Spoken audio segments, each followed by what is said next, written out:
Hey guys, it's the Squishy Monster, and today I'm going to make a tuxedo cake.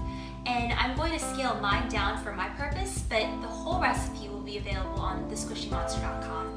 And I'm actually going to deliver mine to my friend who is going through a breakup. And I hope you guys can relate that breakups are never easy, but there aren't many things that chocolate can't fix. I want to begin by mixing up my batter, and in my bowl I have my room temperature egg that I've just kind of beaten together. And then to that I want to add in my sour cream. Love that thick tang, and then I'm going to blend that together, streaming in my melted butter. After that's mixed together and it's really thick pale yellow, it's really pretty already, I want to start tipping in my chocolate sauce, which is just some hot water, some sugar, and some cocoa. And I got a really good question the other day about what kind of cocoa I should be using when you bake, and it's unsweetened cocoa powder. And on my blog, thesquishymonster.com, I'll show you the difference in colors between quality cocoa and a less expensive cocoa. And that's mixed in also with a little burst of espresso, and that's really going to enhance that deep dark chocolate flavor. To that I want to tip in my vanilla and pure vanilla extract. You can make your own with just some vanilla beans and some quality liquor. I like to use vodka or bourbon, and I'm going to blitz that together. And the final step is going to be melding the dry with the wet. And I've already measured and weighed out everything and sifted it. It's very important to sift out any kind of foreign particles that may be lodged in the dry mixture. So I've already sifted that out, and in 3 portions or so I'm going to begin mixing in my dry to my wet. All we have to do now is pour in our batter into our pre-greased tins. And I want to address another very good question I got the other day. Can you store batters in the refrigerator?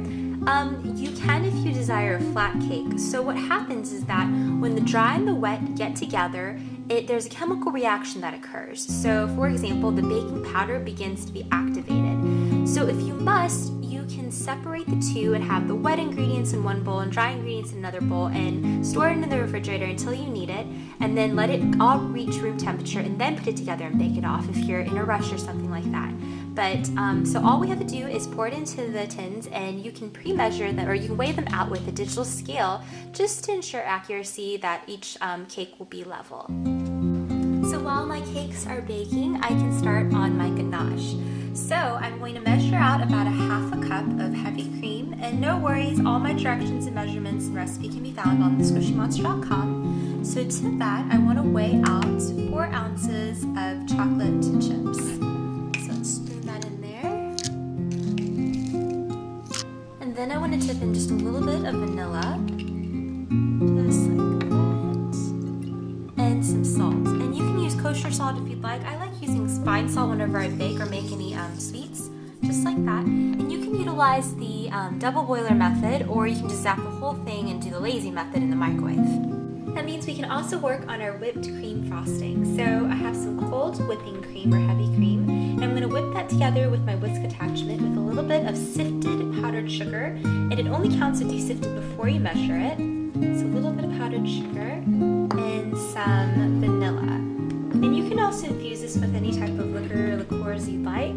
Just a little bit of vanilla goes in there like that, and whip up the whole thing until you get a really creamy frosting consistency. I'm just dipping my strawberries now, and even though we zapped the ganache in the microwave, for this you want a consistent heat, because the strawberries are going to provide a garnish which will be a focal aesthetic point, so you don't want it to be clumpy or anything like that. It is going to be crowning the cake. So I have just melted and chopped a good quality chocolate bar, and I set it in a double boiler so it provides consistent heat.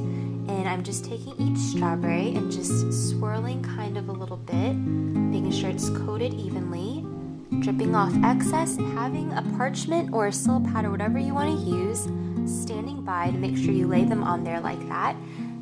Just take each one and let it go dunk in the pool of chocolate. Now I want to start frosting my cake, and I love whipped cream frostings. I love it just as much as I love cream cheese frostings. And if you guys want to see me decorating and assembling together another cake, try watching my 4th of July cake or my strawberries and cream cake. Those are other layer cakes that I've done. Just kind of slather it on the top of your first layer, just like that. And you can definitely split each layer into halves if you would like, but I like it just like this is. then I want to put the hat onto that one. Just kind of nestle it and nudge it right there like that. And then start frosting the entire thing. The fun part of dripping the chocolate and just drowning this cake in some chocolate ganache has come. So I have let my ganache set a little bit, so after you zap it, and make sure you don't make it too hot, you want to mix everything together, and the residual heat will help melt the chips. And you want to set it aside or pop it into the refrigerator until it's a really thick consistency. And you want to slowly just pour it on top. And you want to use just a little bit at first, and then you can just always add more. Then take a spoon, and then just kind of let it drip down the sides. Here's my cake, and I'm ready to shoot it on over to my friends, and hopefully this boosts her mood. It's supposed to encourage feelings of euphoria, they say chocolate does, so this has got some double action chocolate going on, and hopefully it tag teams her into a little bit of happiness, a slice of happiness, if you will. I hope you guys enjoyed this tutorial, and thank you so much for hanging out with me. This is the Squishy Monster, and I'll see you guys soon. Bye!